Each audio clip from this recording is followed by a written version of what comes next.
At the beginning of the classic Christmas movie, It's a Wonderful Life, George Bailey stood on a snow-covered bridge preparing to jump into the icy river below.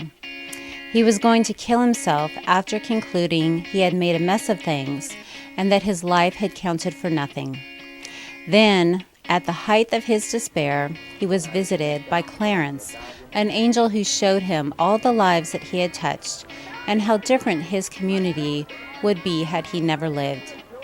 In the end, George came to see that he had walked onto that bridge because he was defining his life by its failures. Each year, thousands of women aged 13 to 45 become pregnant. Many circumstances can make any pregnancy at risk for abortion. Embarrassment over a mistake, too young, too old, rocky relationship, school, finances, addictions, other children at home, and more. All these reasons could be used to define the pregnancy as a mistake and the unborn child as a failure even before their birth. Much like Clarence was on the bridge for George, we at the Ramona Pregnancy Care Clinic are helping mothers and their unborn babies escape abortion's trauma and pain. We offer compassionate intervention at just the right time. Our free services are provided by caring staff and volunteers who can make the critical difference for women in our community, so it truly can be a wonderful life for their babies. From pregnancy tests to medical services, ultrasounds, ongoing visits, friendship, encouragement, classes to develop parenting skills, peer support groups, supplies for their pregnancy and their babies are some of the ways we minister to the teens and women who come through our doors each day. At the beginning, when I very first found out I was pregnant, I was not living a very healthy lifestyle. I was doing drugs, smoking marijuana, and I was homeless and really didn't have an outlook for my future. I didn't know where I was going to be or what was going to be happening with me. I found out it was positive, so I had to tell my mom, and she found out.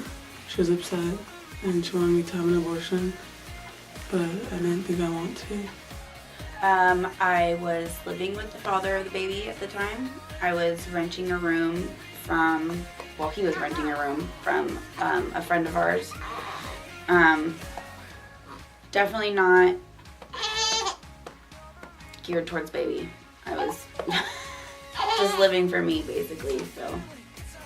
I came and I was offered right away a free pregnancy test, and shortly after I scheduled my first ultrasound and got to see my little baby. I started coming in every Tuesday for groups and for classes. I've been going to the Bridges meetings that are offered. Attended Bridges classes, which helped a lot. You could come to the class, earn baby bucks, and shop at this little store in here, and thought that was nice because it helped me prepare with some stuff. The Bridges group every Thursday has been helpful. It's nice to be around other single moms, or and the discussions have been good. I think every Thursday that I came, the discussion was geared towards something that was going on in my life, so that was helpful. And I got to meet other girls too that I talk to now outside of Bridges. We are just so excited for our daughter. We found out shortly ago that we're having a daughter, and we're really excited for her. I continue to come to the meetings because they provide a lot of support for me. I'm happy to have her. I think she's changed my life, and I became more responsible. The family's happy with her, and my mom accepts her now. It's just all about him, pretty much. So I moved out of the place I was in pretty much after I found out I was pregnant, and everything has just been for him. So it's a lot better. God's intention is for her to understand that she has a wonderful life, and she has the chance to give her child a wonderful life as well. Even when life may not seem ideal for her, she can, with the help of godly education, healing, and a new purpose, have the wonderful life that God always intended for her to have. She needs a community to gather around her to help her see this truth, and that's exactly why we are here. It's a big job. We appreciate all the support that you can give to make it a wonderful life for the hundreds of babies and mothers in our community.